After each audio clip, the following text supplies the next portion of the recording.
That evening was meant to be Meghan's gentle comeback launch and another PR win. But power shifts rapidly when real influence enters the room. A few seats away was Emma Grede, the CEO of Good American, co-founder of Schemes, and the billionaire behind the Kardashian empire. Meghan reminds you who is in charge, even though she is a friend. Emma did the unthinkable by interrupting Meghan midway through her persuasive speech about empowerment. The table became chilly. Meghan blinked once, her characteristic long blink returning like a warning. Her smile persisted even when the atmosphere altered. The Duchess of Montecito had become agitated throughout her performance. To understand the impact, you have to know Emma. Rather than seeking it as an influencer, she creates significance. The mechanism that makes billion-dollar brands shapes careers. Rather than being disrespectful, her interruption was an act of composed control. Guests moved toward her because she radiates confidence without having to display it. Meghan sat tall, but the equilibrium had changed. Emma simply acted like Meghan, who is sincere, prosperous, and laid back, without attempting to make fun of her. The woman who had once sold Hollywood a regal illusion appeared to be attending her own celebration. Then the twist came.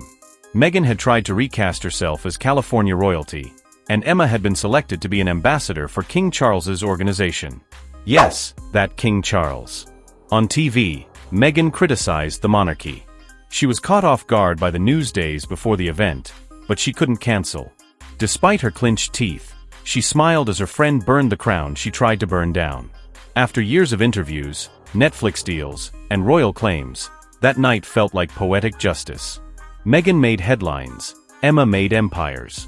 The royal family doesn't need another critic, they need results. And that dinner confirmed Emma Grede's status as London's new favorite modern duchess. Back in Montecito, the scene was different.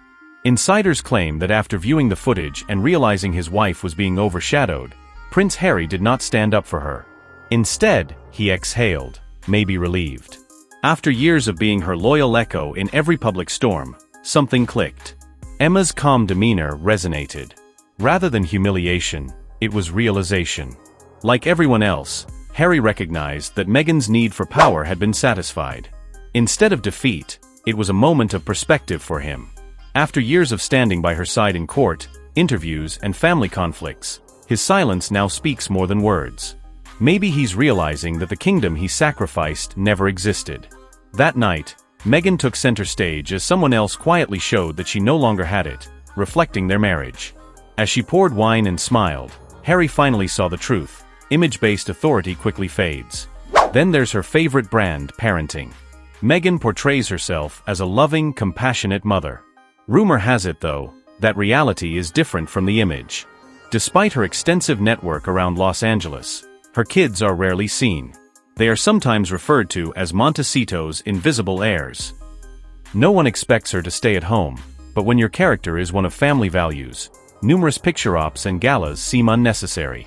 While Meghan views every event as a publicity stunt, the next collaboration, the next headline, insiders say the kids spend the majority of their time with the staff. Although her life exudes ambition, she encourages genuineness. And hypocrisy kills lifestyle branding more quickly than anything else. That supper served as a mirror, more than just an uncomfortable evening. A mirror of what's happening behind the scenes.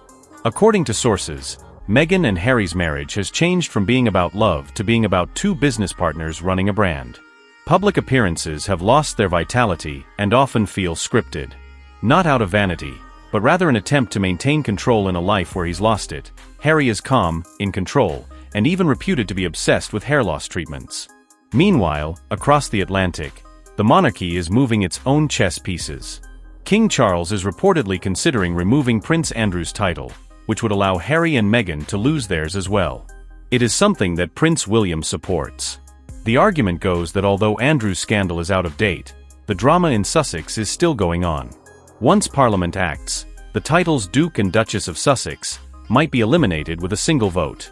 It's ironic that Emma Grede, who quietly eclipsed Meghan, is now directly hired by the King's Foundation.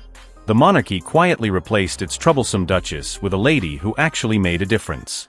The symbolism is clearer now. The crown forgives but never forgets. That night, it was a shift rather than a controversy. A delicate dethroning occurred over dinner. Instead of just taking a minute, Emma's interruption brought attention to a reality. True power is not about titles or interviews, but about credibility. Misunderstood, unstoppable, and stubborn, Meghan was once the uncrowned queen. But defiance became hatred, and ambition became loneliness. On the opposite side of the Atlantic, the monarchy thrives. Sitting across the table, Emma is a shining example of modern influence. She is polished, grounded, and strong. And the real conclusion is that no fight, no display, just a peaceful, polite handover. The moment when people stopped believing in the fairy tale. In Hollywood, crowns are earned rather than given. That night in Los Angeles, the Duchess of Montecito also learned that not all ladies can shine, even in a room full with candles. Because rather than falling, the crown simply went on.